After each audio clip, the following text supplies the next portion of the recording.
નમસ્કાર, વિશેષ ન્યૂઝની વિશેષ રજૂઆત વિશેષ વિશ્લેષણમાં હું ધારવી આપ સૌનું સ્વાગત કરું છું. વાત કરવી છે મોરબીની બે ઘટનાની. ગઈકાલે ગોપાલ ઇટાલિયા સીએમને મળવા ગાંધીનગર પહોંચ્યા હતા અને ત્યાં એમનો ભેટો કાંતિ અમૃતિયા સાથે થાય છે અને હસી ખુશી સાથે તેઓ બંને એકબીજા સાથે વાતો કરી રહ્યા છે. આ સોશિયલ મીડિયા પર તેમની ઘણી બધી તસવીરો વાયરલ થઈ રહી છે. અને બીજી બાજુ મોરબીમાં ઈસુદાનભાઈની સભા ચાલતી હતી અને એક યુવક દ્વારા પ્રશ્નો કરવામાં આવ્યા અને તેને લાફો મારવામાં આવ્યો.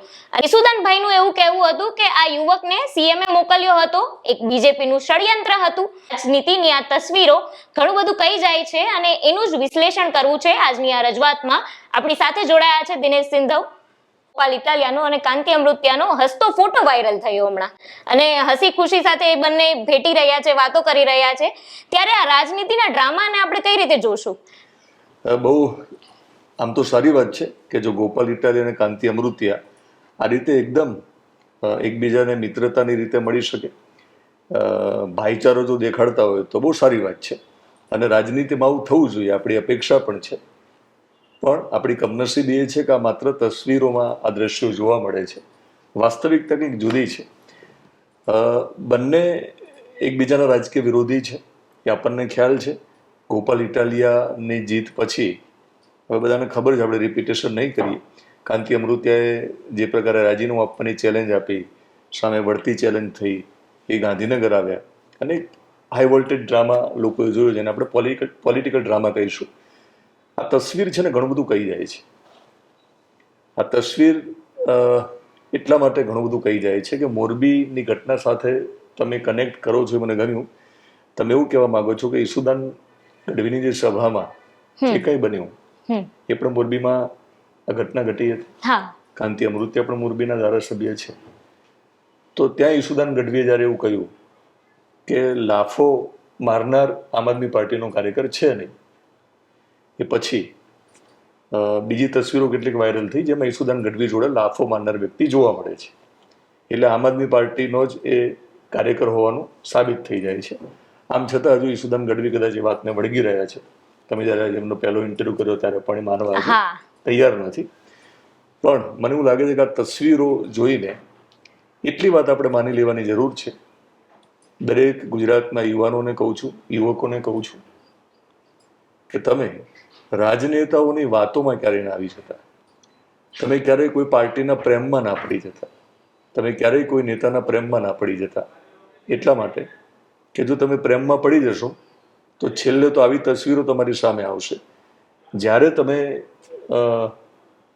દુશ્મનાવટ વરો છો ને, ચૂંટણી આવે એટલે શું થાય, કાર્યકરો એકદમ ભાવનામાં વિચારવાનું શરૂ કરે છે અને વિરોધ પક્ષના જે લોકો છે અથવા તો વિરોધ પક્ષ સાથે વિચારધારાથી જોડાયેલા જે લોકો છે એનો વિરોધ કરવા માંડે છે.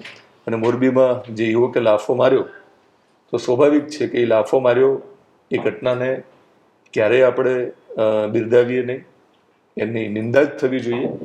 પણ એ ભાવનામાં આવીને એને લાફો માર્યો હશે ને, એને આમ આદમી પાર્ટી ઉપર પ્રેમ હશે, એને ઈસુદાન ગઢવી ઉપર પ્રેમ હશે અને પ્રેમ વ્યક્ત કરવા માટે એમને હિંસાનો સહારો લીધો. અને જ્યાં પ્રેમની સામે આપણને રાગ દ્વેષ જોવા મળ્યો, તો ખાસ તો હું એ યુવકને કહેવા માંગુ છું કે જેને લાફો માર્યો, આ તસવીરો તમે જુઓ, તમારે ખાસ જોવાની જરૂર છે. તમને કામ આવશે ને ગુજરાતના બાકીના યુવાનોને કે કાંતિ અમૃતિયા અને ગોપાલ ઇટાલિયા જ્યારે એકબીજા સામે હસીને વાતો કરી રહ્યા છે તો તમારે સમજવાની જરૂર છે કે ચૂંટણી પછી અને વિધાનસભા કે લોકસભા ગૃહની બહાર આ બધા મિત્રો હોય છે.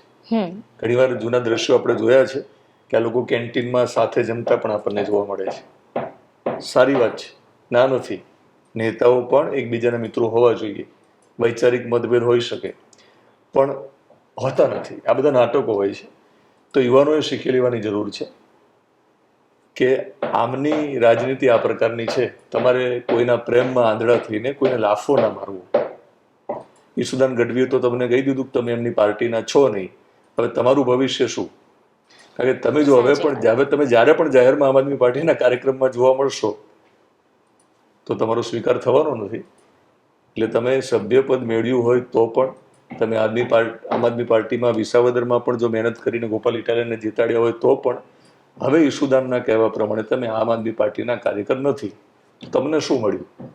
તમને કશું ના મળ્યું. હવે તમારે આમ આદમી પાર્ટીના કાર્યકર બનીને જો રહેવું હોય જીવનભર, તો તમારે હવે ભૂગર્ભમાં રહેવું પડશે. કારણ કે જો તમે જાહેરમાં આવ્યા તો ભાજપવાળા મુદ્દો બનાવશે કે લાફો મારનાર આમ આદમી પાર્ટીના કાર્યકર હતા. આટલી જ વાર લાગે છે રાજનેતાઓને ધીમે કરીને આપણને બાજુમાં મૂકી દે. એટલે મારું એક નિમ્ર નિવેદન પણ છે, અને તમારો સવાલ બહુ સરસ છે કે આ તસવીર જે છે ને એ બોલે છે, કશુંક આપણને કહી રહી છે, અને એ તસવીરને વાંચવાની જરૂર છે ને સાંભળવાની જરૂર છે. 100% સાચી વાત. પણ ગોપાલ ઇટાલિયાની વાત કરીશ કે એમને એવું કીધું કે સીએમ ને પહેલી વાર મળ્યા, કાંતિ અમૃતિયા સાથે તેમનો જે ભેટો થયો ખુશી સાથે, એ આપણે જોઈ શકાય. પણ એ વાતને હજુ ઘણા દિવસો નથી થયા, વાત ત્યાં આવીને અટકી છે. એ રાજીનામું માંગતા હતા, મોરે મોરે એકબીજાને આવી ગયા હતા. હવે તો ગોપાલ ઇટાલિયા ત્યાંથી નીકળતા હશે અને કાંતિ અમૃતિયા સામે આવી ગયા હશે, એટલે મળવું તો પડે. એમાં કશું ખોટું નથી. એકબીજાને મળે પણ ખરા, અને ત્યાં હસતા હસતા બંને વાતો કરી. તો એ બંને કેમ મળ્યા અને એ બંને શા માટે હસીને વાત કરે છે, એ બહુ મોટો મુદ્દો નથી. એ તો સારા લક્ષણો છે નેતાઓના. પણ ખાલી સવાલ એ છે કે આ તસવીરો એ યુવાનોને જોવાની જરૂર છે કે ઘણીવાર પાર્ટીના પ્રેમમાં, નેતાઓના પ્રેમમાં લાફો મારે ત્યાં સુધી વાંધો નથી, તોફાનો કરે છે, જેલમાં જાય છે. પાટીદાર આંદોલનમાં આપણે જોયું છે કે પાટીદાર આંદોલનના જે નેતાઓ છે એમને ફાયદો થયો. એમને કોઈ પાર્ટીમાં ટિકિટ મળી, કોઈ ધારાસભ્ય બની ગયું, કોઈ હોદ્દેદાર બની ગયું, તો એ પરિવારને ખબર પણ નહીં હોય. યુવાનો એ ભાવમાં આવીને, એ લાગણીમાં આવીને નીકળી પડતા હશે. તો તસવીરો જુઓ, આ નેતાઓની તસવીરો જુઓ, જેથી કરીને તમે કોઈ ભૂલ ના કરો.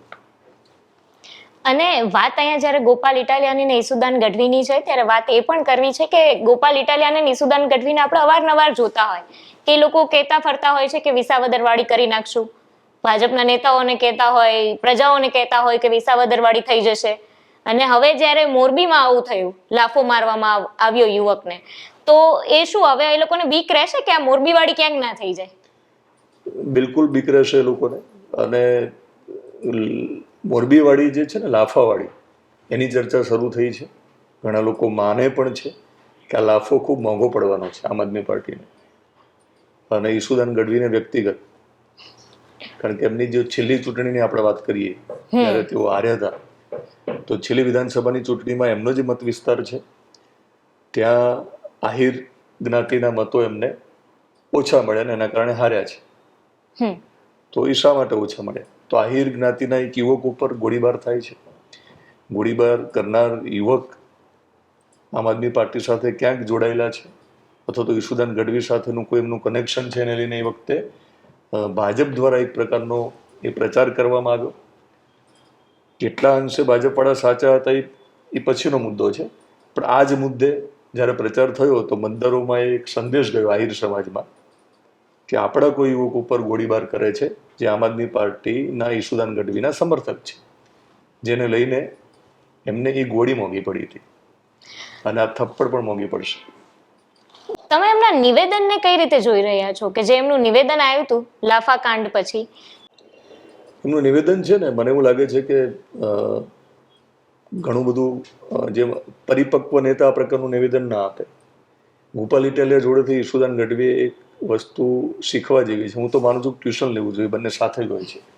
ટ્યુશન એ વાતે લેવું જોઈએ. ગોપાલ ઇટાલિયા તમે જુઓ કે પોતાની વાત મૂકશે, મક્કમતા સાથે મૂકશે, ધીમા અવાજે નહીં મૂકે, પણ બૂમ બરડા પાડીને પણ નહીં મૂકે. એ બહુ મક્કમતા સાથે, એક સંતુલન સાથે પોતાની વાત મૂકશે.